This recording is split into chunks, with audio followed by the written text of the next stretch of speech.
Bouya! Donc bienvenue à tous. Donc première vidéo, on va parler dans un premier temps du shonen. Avant de parler du shonen, qu'est-ce qu'on a dit? Tu fais pas le fou parce qu'il y a le générique.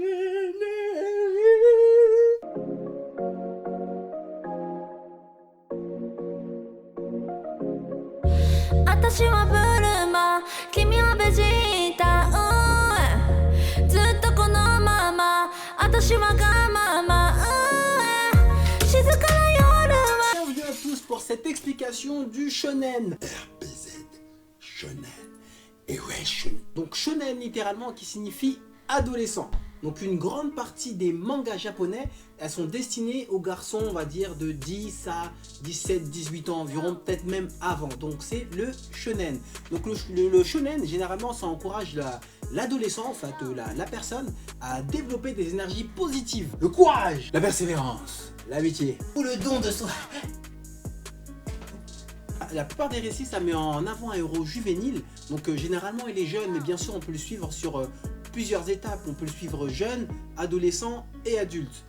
Tout comme c'était le cas dans Naruto. Donc dans un shonen, on a toujours le héros. Vous avez un rival de ce héros-là qui a soit un passé sombre, un caractère qui est assez défini, assez dur, assez rustique. Ensuite, on a la bombe, une petite bonasse, une femme et un faire-valoir. Donc bien sûr, dans les shonen, le héros, il a souvent un pouvoir caché, un talent caché. Et ça le permet par rapport aux autres personnages, de se dépasser et d'accomplir de grandes choses. Donc dans un shonen, on est immédiatement plongé dans l'action. Donc c'est pour ça que souvent les auteurs ils optent pour une mise en page qui est assez dynamique et qui exalte les prouesses des personnages. Donc il y a différents types de shonen qui existent. Vous avez le shonen neketsu, donc qui vise le même public, donc prépubère, avec l'acné un peu difficile. Vous avez Dragon Ball, One Piece, Naruto pour les plus connus. Et puis vous avez l'autre qui est le shonen pantsu. Donc le shonen pantsu, donc c'est pour un peu les ados avec les hormones qui bouillonnent. C'est comme Negima ou Lovina. Donc pantsu qui vient du mot pants, donc soit culotte. Donc ça raconte souvent l'histoire d'un petit fragile qui est entouré de meufs. Et bien sûr on voit leurs culottes, etc. Et généralement c'est l'ami d'enfance qui finit par toutes se les taper à la fin. Enfin il ne le montre pas parce que c'est assez soft, mais c'est un peu le truc. Donc également dans les mangas on trouve toujours une personnalité qui est un peu perverse. Ça va les femmes? J'aime les femmes. Ouais.